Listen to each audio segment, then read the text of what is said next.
Tiga.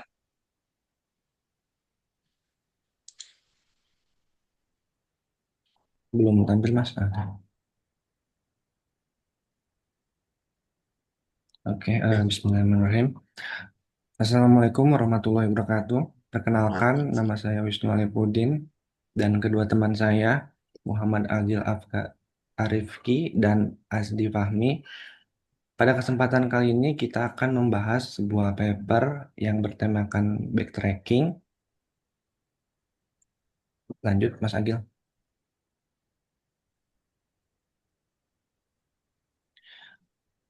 Paper yang akan direview ialah Heuristic and Backtracking Algorithm for Improving the Performance of Efficiency Analysis Tree, yang ditulis oleh Miriam Estef.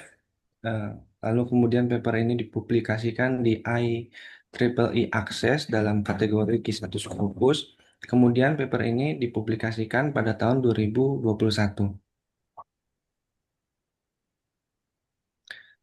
Latar belakang dari penelitian ini yaitu adalah ingin melakukan efisiensi penting di banyak sektor seperti energi, industri maupun layanan publik.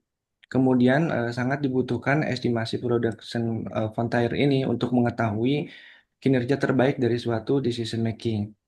Metode sebelumnya yang biasa digunakan dia atau FDH ini cukup baik, cuma masih cukup terbatas. Lalu pada penelitian ini menawarkan suatu metode yaitu EAT atau Efficiency Analysis Tree yang diperkenalkan sebagai pendekatan berbasis CAR atau machine learning.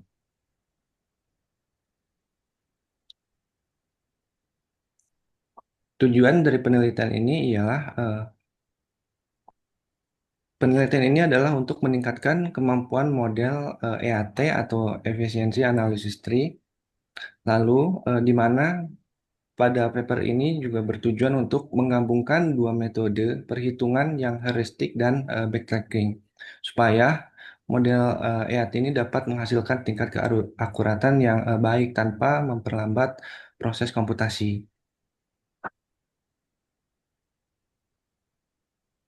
Gap dan urgensi. Gap dan urgensi, tidak ada algoritma hybrid yang menggabungkan heuristik dan backtracking untuk EAT. Belum adanya penelitian yang mengeksplorasi aspek komputasional dari IAT. Lalu kemudian belum ada parameter untuk menyeimbangkan akurasi dan kecepatan. Urgensinya di mana di era digital sekarang perusahaan memerlukan algoritma atau metode yang bisa memaksimalkan efisiensi secara eh, cepat, namun tepat dan juga akurat untuk hasil yang maksimal.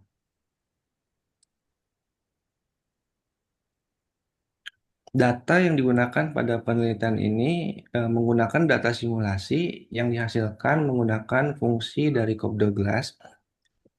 Lalu kemudian input ini diambil secara acak dan didistribusi seragam. Output yang dihitung dengan rumus seperti yang tertera Y sama dengan X I pangkat A sampai ke N. Kemudian dilakukan 100 kali perulangan pada setiap konfigurasinya. Lalu eksperimen ini dilakukan dengan variasi jumlah input 2 sampai 8 dengan ukuran sampel antara 10, 15, dan 20. Untuk slide berikutnya bisa dijelaskan oleh Mas Agil atau Mas Fahmi. Mangga. Oke, terima kasih Mas Wisnu. Selanjutnya, eh, fungsi COP12 itu sendiri adalah model klasik yang menjelaskan bagaimana input seperti tenaga kerja dan modal menghasilkan output. Rumusnya sederhana, yaitu seperti tertera di layar. Dengan model ini, kita bisa melihat kontribusi masing-masing input terhadap hasil produksi. Keunggulan COP12 adalah mudah dipahami, fleksibel, dan banyak dipakai untuk menganalisis efisiensi dan produktivitas di berbagai bidang industri. Model ini juga menjadi dasar lahirnya metode IAT yang mengembangkan konsep hubungan input-output ke bentuk pohon keputusan sehingga lebih adaptif terhadap data nyata. Next. Nah, pada bagian ini saya akan menjelaskan metode utama yang digunakan dalam penelitian ini, yaitu heuristik dan backtracking dalam membangun struktur pohon pada IAT. Secara umum ada empat cara kerja yang dibandingkan dalam paper ini. Yang pertama yaitu IAT dengan heuristik biasa yang ditunjukkan pada algoritma A, yaitu proses pemilihan speed dilakukan dengan cepat menggunakan threshold kandidat yang sudah ditentukan. Lalu yang kedua yaitu IAT dengan full backtracking yang ditunjukkan pada gambar ke B. Yaitu setiap speed diperiksa secara menyeluruh agar hasilnya benar-benar optimal meskipun waktu komputasinya jauh lebih lama daripada sebelumnya. Yang ketiga, yang algoritma C yaitu kombinasi heuristik backtracking, di mana proses awal dibuat secepat mungkin dengan heuristik, lalu bagian akhirnya eh, diperhalus menggunakan backtracking agar hasilnya jauh lebih akurat. Lalu yang keempat yaitu adalah kombinasi backtracking heuristik algoritma D ini. Kebalikannya dari yang sebelumnya, tahap awal menggunakan backtracking, lalu untuk mendapatkan struktur dasar yang lebih tepat, dan tahap akhirnya dipercepat dengan menggunakan heuristik untuk menghemat waktu komputasi. Selanjutnya, next. Nah, pertama bagian input. Data yang digunakan berasal dari fungsi COP12. Bentuk datanya adalah pasangan X, Y, di mana X merupakan variabel eh, input dan Y-nya itu merupakan adalah output. Selain itu, penelitian juga ini juga memerlukan beberapa parameter seperti num stop H, num stop B, serta kumpulan threshold kandidat yang akan diuji dalam proses pemilihan speednya.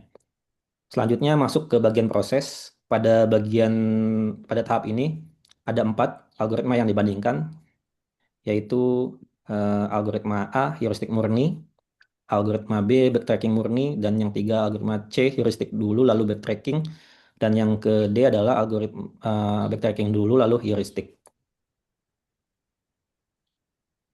Terakhir, di bagian output, hasil dari proses adalah model frontier berbasis pohon yang mempresentasikan batas produksi maksimal. Selain itu, penelitian ini juga menghasilkan perbandingan performa antar algoritma dari evaluasi yang dilakukan.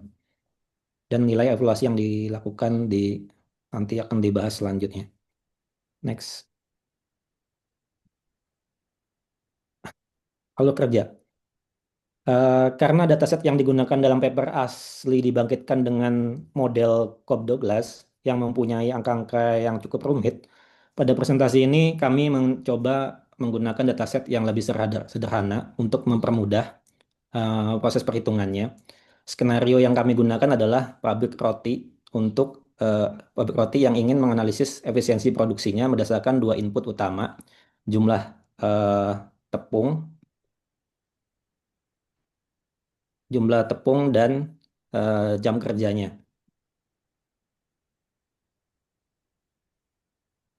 Lalu eh,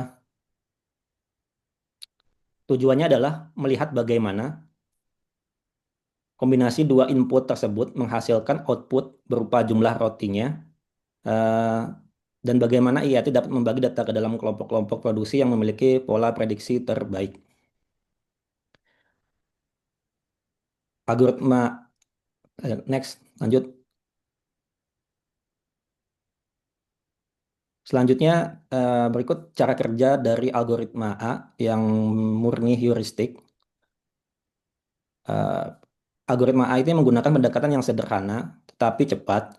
Ia tidak mencoba semua threshold, namun hanya menggunakan kandidat threshold yang sudah ditentukan. Artinya ia mencari eh, speed terbaiknya hanya dari beberapa pilihan, bukan dari seluruh kemungkinan. Contohnya misalkan dari data yang sebelumnya pada gambar sebelumnya. Nah, ini kita mulai dari root node yang berisi seluruh data. Pada tahap ini kita menyiapkan threshold kandidat untuk masing-masing fitur. Misalnya untuk studi kita kali ini misalkan kandidat pada X1, di X1 itu misalkan di 10, 12, dan 14. Dan pada X2 misalnya kita gunakan 5, 6, dan 7. Selanjutnya, next.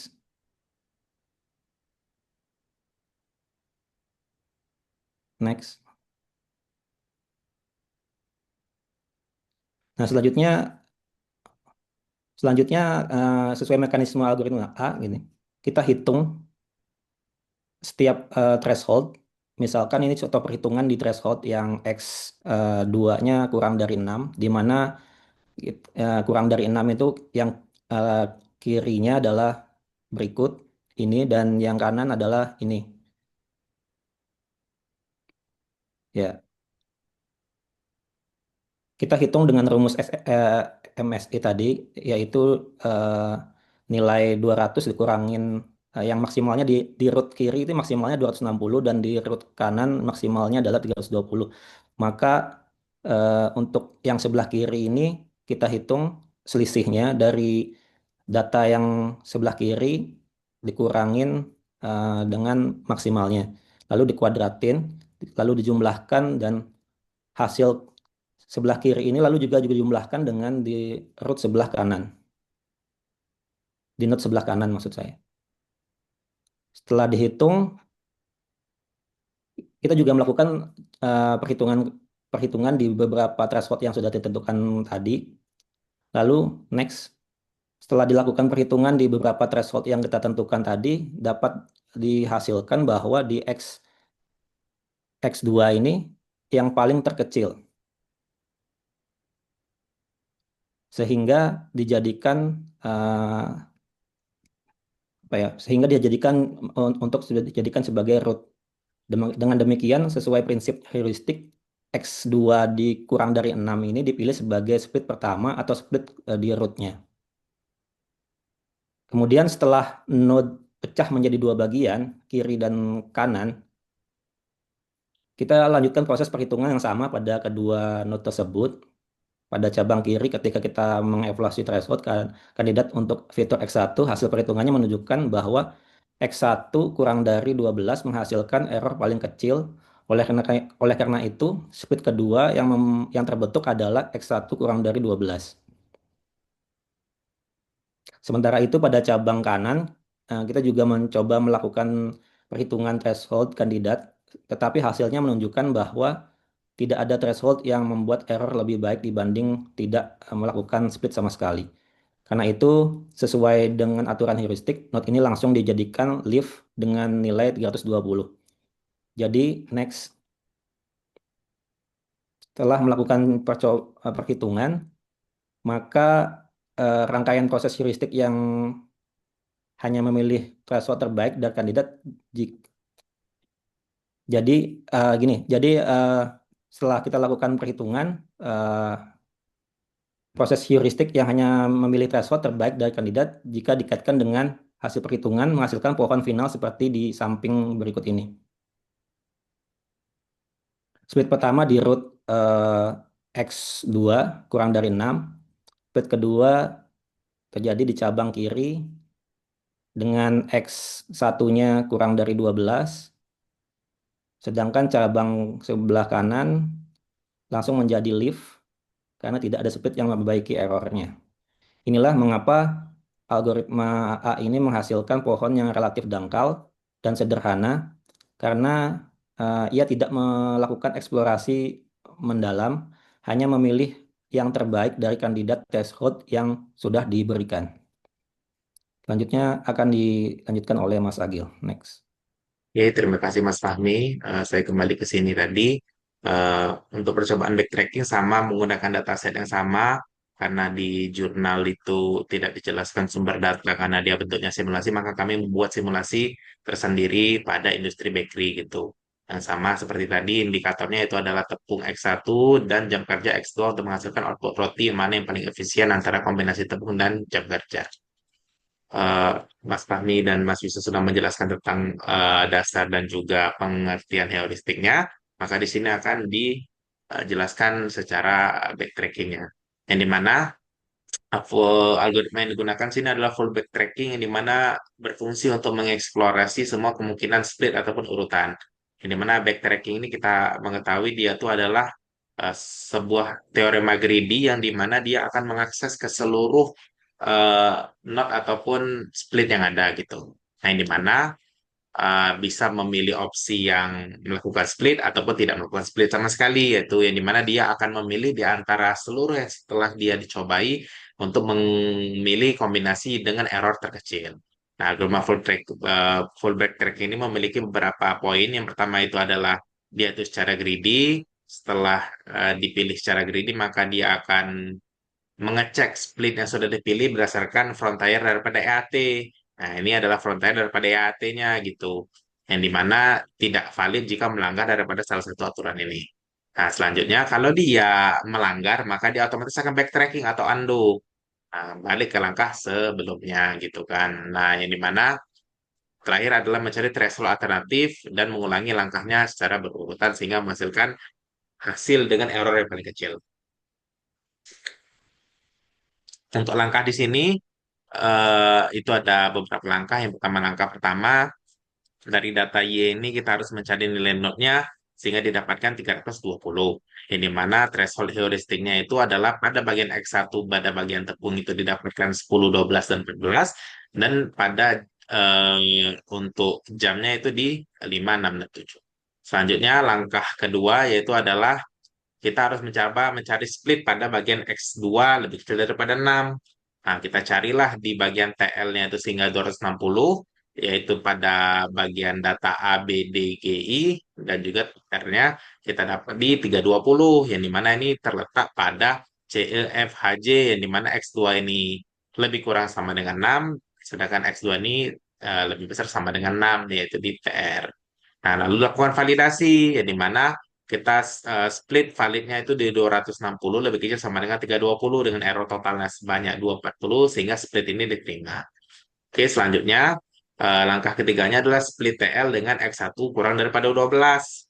Yang dimana kita dapatkan TLL-nya sebesar 200 pada A dan G dan TLR-nya itu sebesar 260. Yang dimana dia itu B dan BDI. Yang dimana lakukan validasi lagi gitu kan. Yang dimana split ini valid dan TL-nya itu 740 dan splitnya diterima. Dan terakhir adalah langkah keempat. Langkah selanjutnya maksudnya itu adalah proses TR terjadi backtracking. Di mana isi dari TR ini adalah disebutkan di sini kan 240, 270, 280, 320, dan 300. Yang mana nilai notnya itu dicari yang paling terbesar yaitu adalah 320. Selanjutnya, dilakukan dua percobaan pada backtracking, yaitu adalah percobaan satu dan percobaan kedua. Nah, yang pertama itu adalah percobaan threshold dengan X2 lebih kecil daripada 6, yang dimana TRL-nya ini ada di 240 dan 280 gitu kan. C dan F, maka dia nilai terbesar maka dia akan 280. Sedangkan TRR-nya adalah E, H, dan J. Kita cari yang terbesar maka hasilnya 320, yang dimana kita cek aturan frontier yang di awal tadi, maka menghasilkan Y TRL sama dengan 280 dan dengan not induknya adalah 320 gitu. Nah, di mana ini sebenarnya sekilas kalau kita lihat itu valid, tetapi setelah kita analisis, maka dia F memiliki info lebih besar daripada beberapa unit TL, tetapi output F280 juga lebih ketinggi sehingga menciptakan dominasi silang atau cross domination gitu.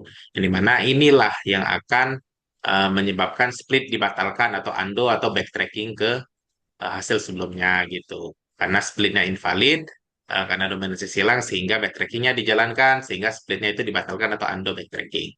Selanjutnya untuk percobaan keduanya dengan threshold X1 kurang dari 11, yang dimana hasil splitnya itu adalah dapat TRL sebanyak 270 dan TRR-nya sebanyak 320, maka memenuhi hasil daripada frontier, yang dimana di sini dijelaskan bahwa 270 lebih kecil sama dengan 320 sehingga dia valid dan tidak ada domasi silang ataupun cross domination tadi sehingga splitnya diterima. Tuh, itu untuk penjelasannya. Selanjutnya ini adalah tree daripada backtracking. Yang mana untuk heuristik tadi itu dia tidak terlalu dalam lah untuk tree-nya. Sedangkan di sini lumayan dalam karena menjelaskan ke eh, penjelasan yang lebih dalam lagi gitu. Ini mana dari gambar ini dapat disimpulkan bahwa kita mulai dari root sini sehingga kita mengecek dulu X2 kurang daripada 6 yang dimana akan membuat dua cabang lagi dan di tiap-tiap ini juga akan membuat dua cabang lagi gitu. Nah, baru lakukan percobaan sehingga jika benar outputnya 200, jika salah outputnya 260 dan jika salah outputnya 320. Next, untuk hasil penelitian dari 4 algoritma yang dicoba di sini, maka kita mendapatkan algoritma D yang adalah kombinasi antara heuristik dan backtracking itu yang dimana backtracking di awal dan apa heuristik di awal dan backtracking di awal dan heuristik di akhir, maka dia akan menghasilkan hasil yang paling baik gitu kan. Yang dimana dia time-nya itu lumayan kecil, tapi hasilnya di sini adalah baik ataupun besar dengan akurasi mencapai 94%. Nah, inilah perbandingan grafik yang ada. Selanjutnya, untuk kesimpulan daripada sini, didapatkan kombinasi backtracking dan heuristik itu meningkatkan performa EAT, sehingga menghasilkan hasil yang baik dengan ketelitian ataupun efisiensi yang baik, tapi waktunya juga tidak terlalu lama. Yang kedua, heuristik murni ini kurang akurat, karena dia tuh fokus ke cepat saja, tanpa berfokus pada ketelitian hasil.